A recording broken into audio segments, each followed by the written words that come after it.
What's up, y'all? Welcome back to the Chrome Corner. We've got UFC 267, a huge card after a long break of some mediocre cards, I would say. They're cool for big fight fans, but if you're not really into it, it's probably lame for you. But now we've got a really cool card. Some of you may not know some of these names if you're just big star UFC watcher type fan. But if you are into fighting, this card's amazing. I got my boy Charlie T here. What's up, Charlie? Ready for this fight card, dude. A great fight card.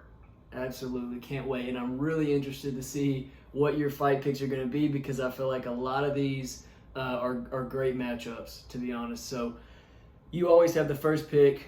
The first fight on the main card is Magomed Ankalaev versus Volkan Ozdemir. We've got Ankalaev coming in at a minus 310 favorite. He's number 7, and Volkan Ozdemir is number 8. Ozdemir is coming off of a loss. Who do you have in this fight and why? Oh, Magomed, of course. Okay. God, he's got incredible knockout power. I think it's 3 of his last 4 fights have all been knockouts. I mean, if you haven't seen him fight, I would definitely recommend tuning into that first fight. This guy's got incredible knockout power. He fought last, I believe, on the Rosenstruik card when he fought Cyril Gahn. Mm-hmm. That was his last fight. Went to decision, but he dominated the whole thing. I think he continues his ascent up to the top of the 205 division. Volkan is he's a good 205er, top 10. But when he's fought elite competition, I mean, he fought Cormier, he lost, he got knocked out, he got submitted by I think it was either Anthony Smith or Dominic Reyes, because he got a split decision loss against one of them. Mm-hmm. But he lost to Reyes, Anthony Smith, and Daniel Cormier. Those are top tier light heavyweights. Yeah. And Magomed is going to be in that top 5, I believe, after this fight. So, yeah, taking him all the way. I'm not going to say knockout. I'll say unanimous decision. Okay. All right, well, we're going to start off on the opposite ends of the spectrum because I'm calling an upset. I'm calling Volkan Ozdemir to TKO or KO Magomed Ankalaev. So I want to say I think for most of these fights on this card, there are some really, really heavy favorites all the way down one side. So every fight where there's a favorite, it is heavy favorite for that person. But still, even though I see that, I think almost all of these fights could go either way. I think this is just a great card when you talk about talent. So I think Volkan Ozdemir is going to pull the upset. We all know he has the knockout power. Both of these guys do. Ozdemir starts fast, so I think it benefits Ankalaev the farther the fight goes, because Volkan Ozdemir's nickname is No Time or whatever it is, so he doesn't have much time to be playing around. I'm going to call TKO or KO in the second round, but again, Ankalaev's a tough customer, so I don't know. All right, so moving on to the next fight, we've got Li Jingliang and Khamzat Chimaev. So this fight is really interesting because Chimaev's had a long layoff. He had all of the health issues with COVID, but pre that, the time period for him of about a year was insane, of him fighting a bunch of different people, stepping in, moving up and down weight classes, knocking people out, submitting people all in the first round, really fast starter. And Li Jingliang's been a little bit more active recently, and he's the one who's ranked. He's ranked number 11, but I think most of us know the reason why Khamzat's not ranked is because he hasn't been active in the past year, I would say. Yeah, he is. For good reason. He got COVID twice, if I'm not mistaken. Yeah. So I don't sideline anybody, especially a fighter. I think he had to be pulled from a few, 2 different matchups that he was scheduled for. Yeah, I'm interested to see how he does in this fight in relation to his stamina and his cardio. Because he said said that having COVID kind of had some, long-term effects on things, especially like his breathing. So that'd be interesting to see. Absolutely. I think that a lot of us are going to be on pins and needles, like, what Kamzat's going to show up, the only one that we've seen, or the one that's hanging out there in the balance, like maybe COVID is made him into a different person health-wise. You never know. So this is my pick, and I'm going to go with Kamzat. I think that he has a 3.5-inch reach advantage. I think he comes in and comes out fast early like he always does.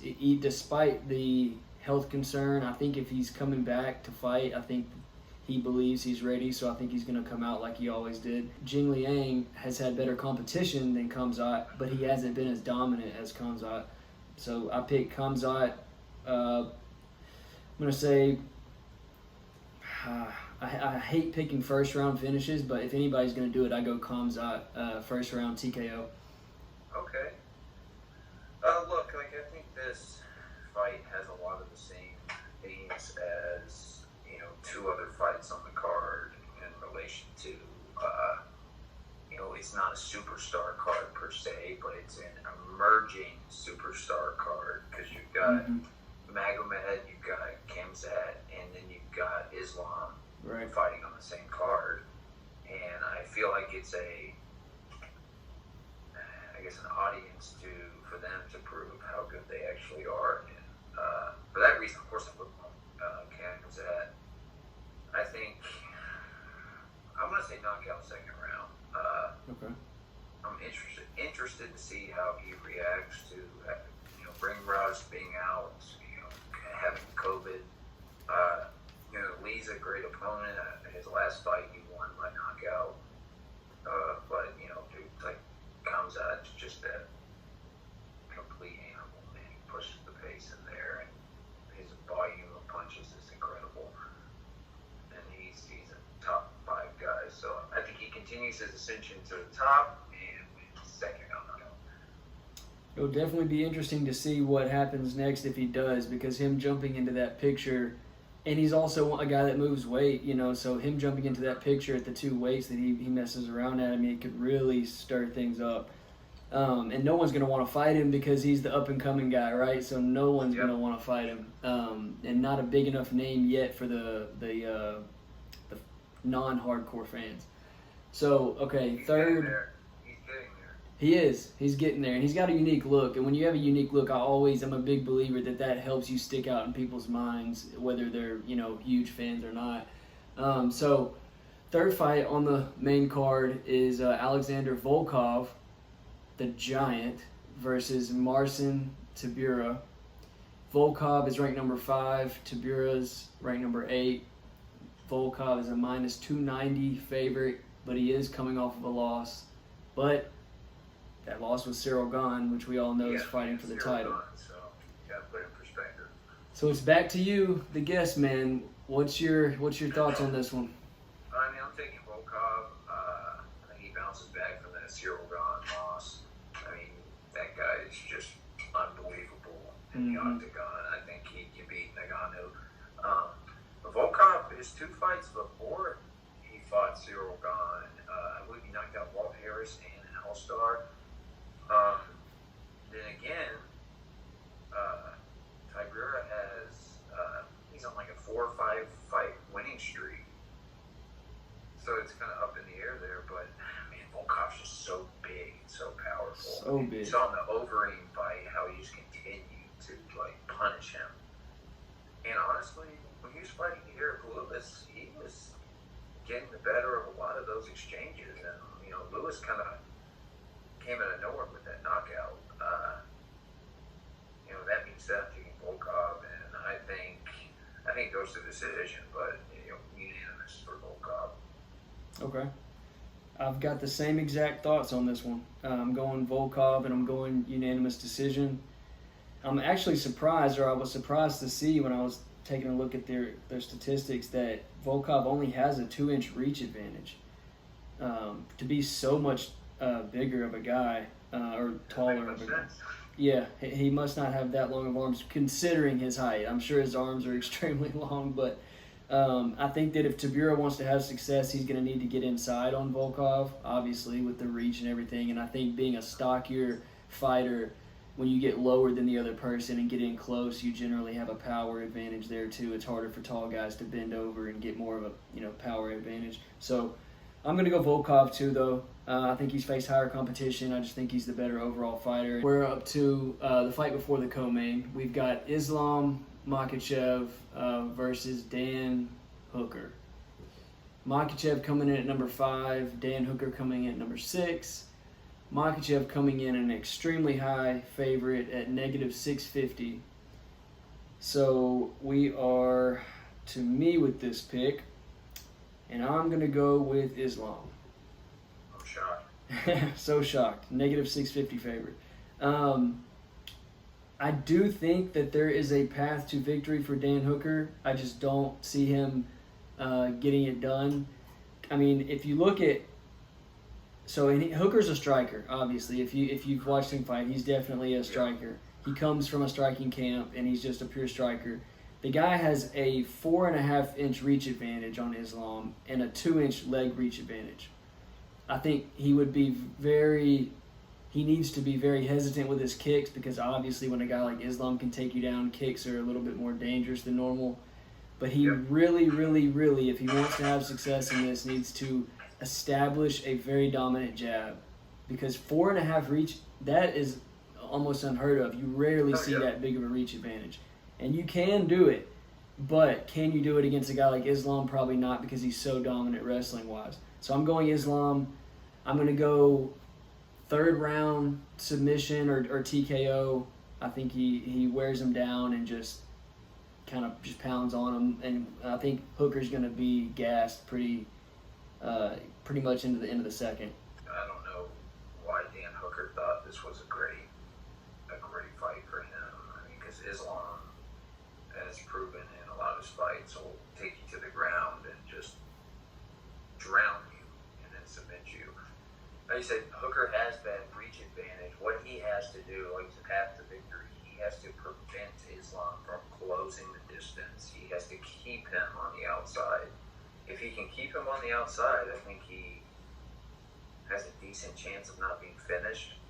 But I still don't think he's going to win. Yeah. Because Islam's just so far above him. No disrespect to Dan Hooker, he's a great fighter, but Islam's just a new breed, man. That guy is, just like Khabib, he'll take you out to deep water and just drown you. he's such high volume, and just like the guy's stamina is incredible, and it's just too much for someone like Dan Hooker to deal with. So Islam, 3rd round submission, probably guillotine choke if I had to guess. Yeah, that sounds about right. Take his back and just sink it in. Yeah, I see the same. I'll be honest. If I was to pick who I want to win in this fight, I want Hooker to win. I want him to pull the upset, and that's purely from a fan standpoint of what I prefer to watch, because it's just more fun to watch, strikers or guys that. I mean, I'll give Islam this. He finishes more than, not more, but he aggressively tries to finish more than I think Khabib did. Even though Khabib was more dominant of a wrestler, he was a little bit more content of holding people there. But I think Islam, if he doesn't listen to his corner, which is going to be telling him to wrestle, we saw that in his last fight. If he tries to strike more than he needs to, he's going to find himself in trouble. I don't think he will hang with Hooker if he tries to strike, and he likes to strike, and we know that. So that could be his kryptonite in this fight. But if he listens to his corner, he'll win. So, moving on to the co-main event of the night, we're getting into the really fun ones now. This is probably my favorite fight of the entire card. I'll be most excited to watch this one. So we've got Peter Yan, ranked as number 1, even though he lost his title through an illegal knee, versus number 3, Corey Sandhagen, the up-and-coming, tall, young guy who's very lengthy. It just came off of a really crazy tight fight with TJ Dillashaw, a former champion, but he lost. So Sandhagen's coming off a loss. Peter Yan, former champ, he's a negative 235 in the betting odds. So We're to you with this pick, right? Yeah. So who do you got? Well,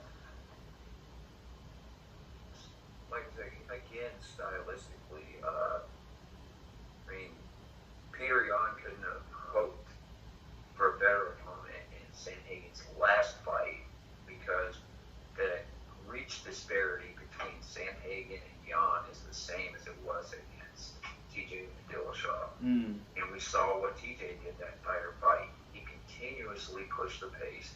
He had Sandhagen back against the cage for a majority of the fight. He ate some shots because of it, but he continued to just chop away at him. And he controlled the pace of the fight, and that's what got him the decision.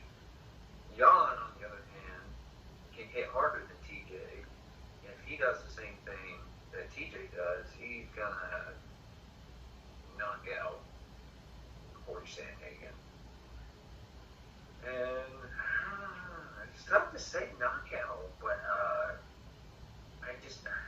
don't see Sandhagen beating Peter Yan. I think he goes to decision.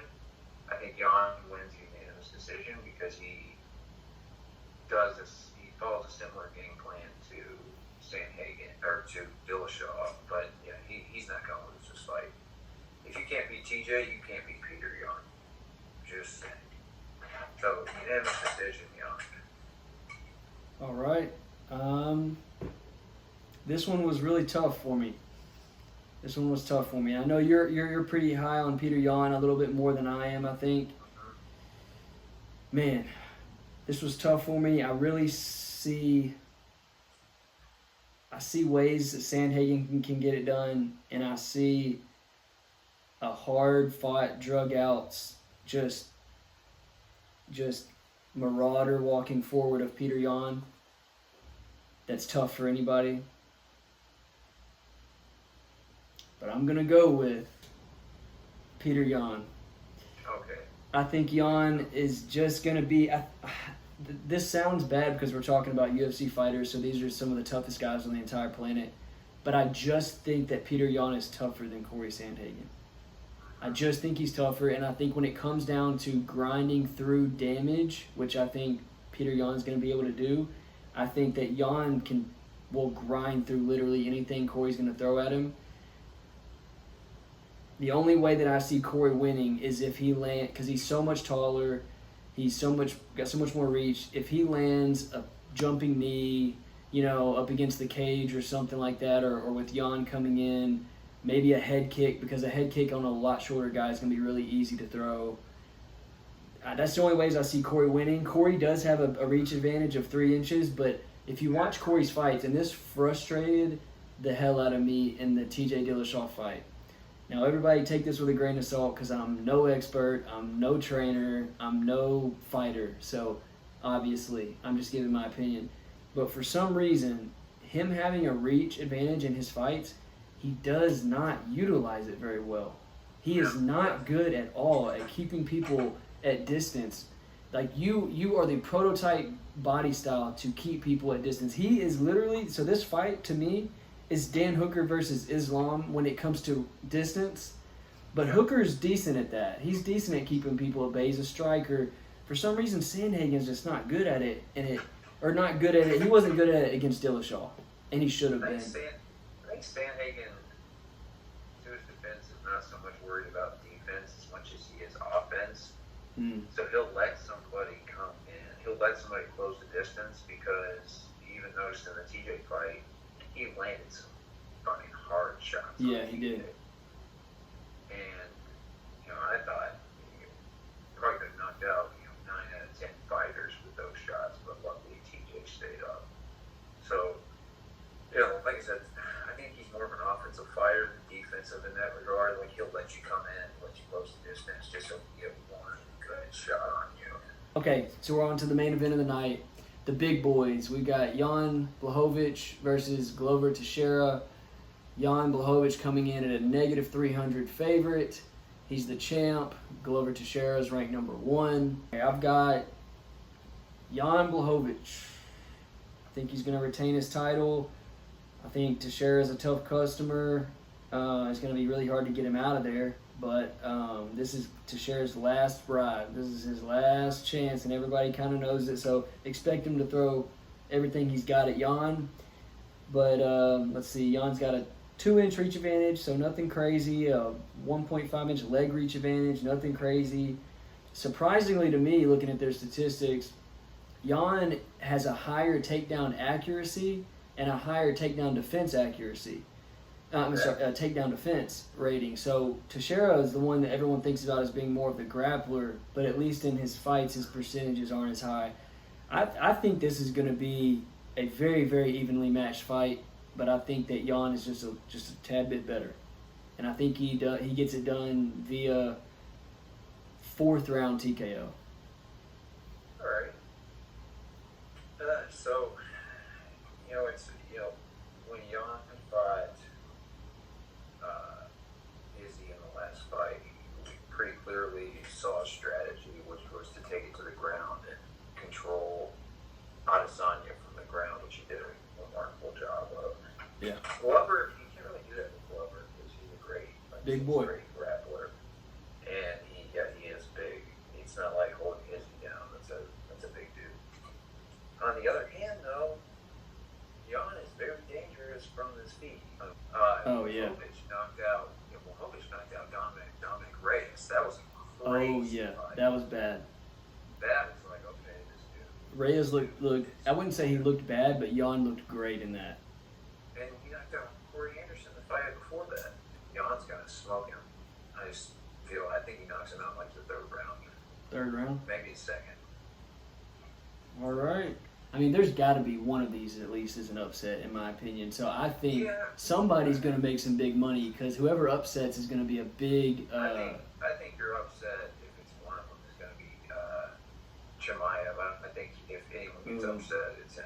And you think it's because of health issues? It's because of the layoff, the COVID. All right, man. So that's our UFC 267 picks for the Chrome Corner. As usual, we will put our Instagram picture up with all of our fight picks. We'll tag each other, tag all the fighters. We will have our Instagrams in the description and all that. Charlie, you got something for us? One more pay-per-view, dude, until 268. Colby and Usman. That's gonna be sick. Great fight. Don't forget that this card is early. Early and free. Early, yeah, and we forget a lot that this card is, or that the cards are early, and we'll be like, damn it, we gotta put our picks out. But let's be honest, the people across the world, they always watch them at bad times, and we get them at the great times, so we're pretty spoiled. But anyways, guys, that's our fight picks. We are the Chrome Corner. We're out.